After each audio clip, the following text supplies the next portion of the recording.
DuPage County board in 2008 when 3 Democrats were elected, multiple Democrats for the first time since Watergate, it was a figurative coup.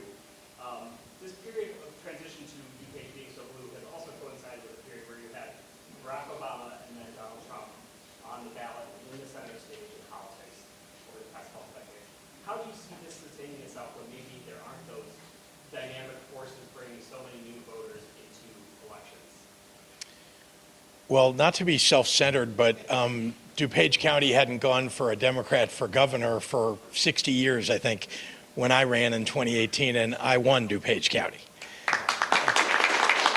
So I think, and then as you've seen, you know, having a chair of the DuPage County Board isn't something that came easy. It took an awful long time, and you got a great one. And I have to say that it's an indicator of the trend. So when you say, well, when you don't have those dynamic forces, you do have those dynamic forces. And actually, I would say the dynamic force is the voters of DuPage County. So we can all talk about how far the Republican Party has strayed from where they once were, but the reality is that it's the values of the Democratic Party that now represent the values of the majority of voters in DuPage County, and we're going to continue to do that. Taman, haven't seen you in a while. Good to see you. Good to see you. Joe Biden is in Chicago tomorrow speaking at a conference. There are new books looking at his presidency, reflecting on his time in office, his debate stumble, his not exiting the presidential race last year. Now we've had a little time to think about all of that. I'm wondering if you have any thoughts about whether or not Joe Biden should exit the presidential race sooner so the Democrats get the primary last year. I'm not looking backward. I think we got to look forward. And the reality is that we have the opportunity in 2026 to take back the Congress, and we're all going to work like heck to do that. And whether that's taking another seat here in the state of Illinois or helping our neighbors to win congressional seats around the Midwest, making phone calls into other states, we're going to be doing all of that work. But we've got to win. I mean, it is clear that we know how to organize. We also are clear, I think, that the voters are very upset about what's going on in Washington, D.C., and they want change, and they want a party that's actually for working families, not a party that pretended to be, and now is raising prices across the board on virtually everything that people go buy at the grocery store or when they go buy a car, or now you see interest rates going up, not down. So that is the party that the Republicans have become. We continue to be the party that believes in raising the minimum wage, that believes in health care for all, that stands up truly for the challenges that people have around the kitchen table every single day. Yeah. Hi, Marnie. Have you made any decisions about whether you'll testify for the House Oversight Committee? I've made a decision that I'll testify right here in front of all of you about this. But no, and you know, that's something that probably doesn't need to be decided for a couple of weeks at least. Governor Fox News yesterday, you were asked about a poll that they had with some of the more divisive social issues. Didn't really directly answer the question about, you know, where the Democratic Party stands on things like trans athlete bans and how many genders there are. You talk a lot about working families who are in crisis. Do you see that as the message that Democrats need to stick to be successful? I'm sorry, on that second, what was the second issue? So you said trans athletes? How many genders there are was one of their poll questions. Yeah. But do you see this economic message that you've been talking about today, that you talked about on Fox News, really Yeah. winning one of the other issues? Of course. Distractions that the other side is trying to. Of course. Now, remember, we've got to stand up for people's civil rights. And it is vile and inhuman to go after the smallest minority and attack them as if that's something that's okay in this country. This country that, you know, where the arc of the moral universe bends toward justice, they're trying to bend it away from justice. So we stand for that concept of bending, you know, helping to bend the arc of moral justice, the arc of the moral universe toward justice. As to what issues really matter to people, I think we all understand that putting tariffs on our friends in Mexico, putting tariffs on our friends in Canada for goods that have been going across the border for some time now. There's even an agreement that, oh, who negotiated that agreement? Donald Trump. The USMCA is in place that allows trade across borders. And he comes in office the second term and decides, he'd like to retrade that same deal. Who do you trust? when somebody retrades a deal that they made. When they're lying, when they run for office, and do something completely different when they get in office. So I really believe that the issues that matter to people are the ones that affect them in their homes every day, going to the store. We're the party, again, that's standing up for raising people's wages and lowering prices for people and making it easier to live.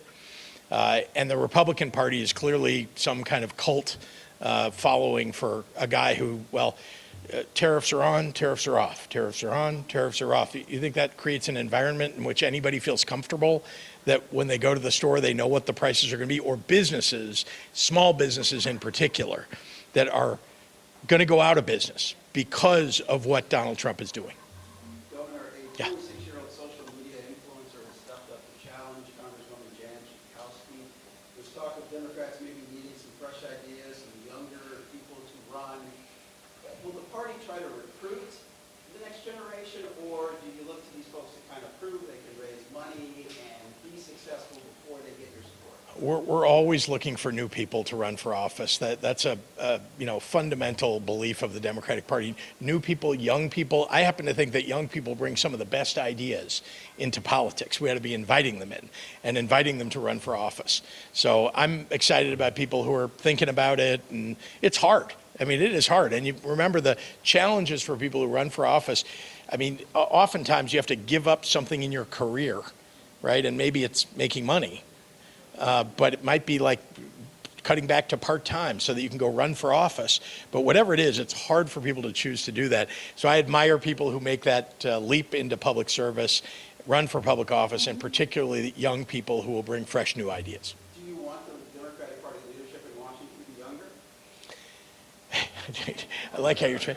Listen, I think smart, good people who stand up for democratic values, who stand up for the values that working people care about, are the people that we want to have in Washington, D.C. I happen to think Jan Schakowsky has been a great representative. She beat me. You may remember I ran in a Democratic primary, 5-way Democratic primary.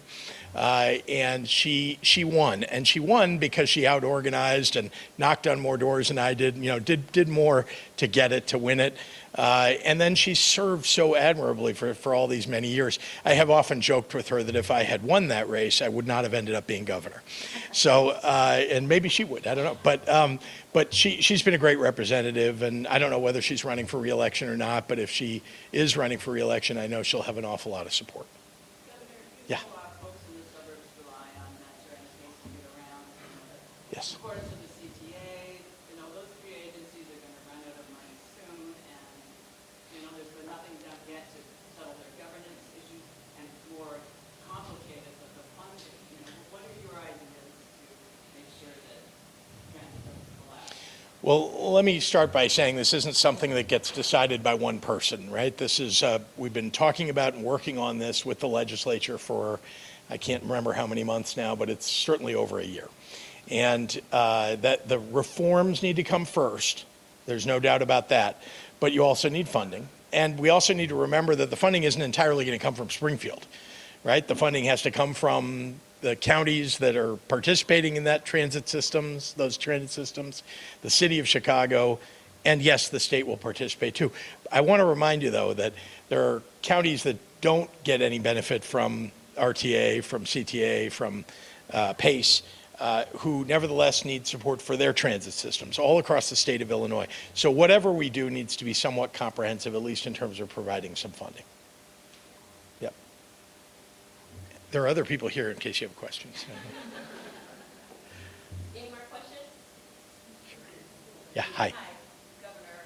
My name is Terry Simmons, and I represent small business. I'm a small business owner, and I operate the Illinois Minority Business Development Agency Business Center. So my funding for my largest project comes from the federal government, the VBA. And as you can see, President Trump is trying to dismantle every federal agency that support anything that has minority associated with it. So And he's attacking small businesses. absolutely. So we are very concerned. We're very afraid. I represent small manufacturing firms. The tariffs are, my business are afraid how the tariffs going to affect them. Yeah. So here in Illinois, we really appreciate what you do, but my contract is in jeopardy. Over the last 3 years, I have helped support businesses, help businesses create over 500 jobs. We've helped them secure over $77 million in contracts and loans. Yeah. We're very concerned. So we need the state of Illinois to support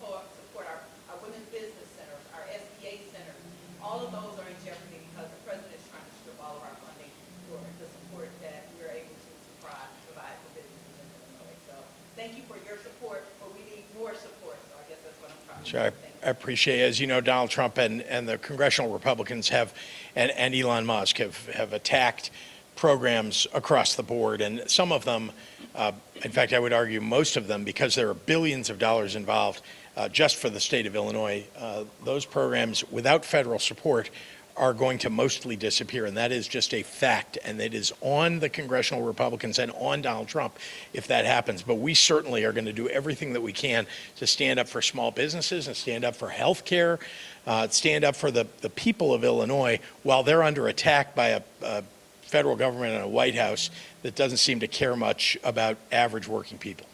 So thank you very much, everyone.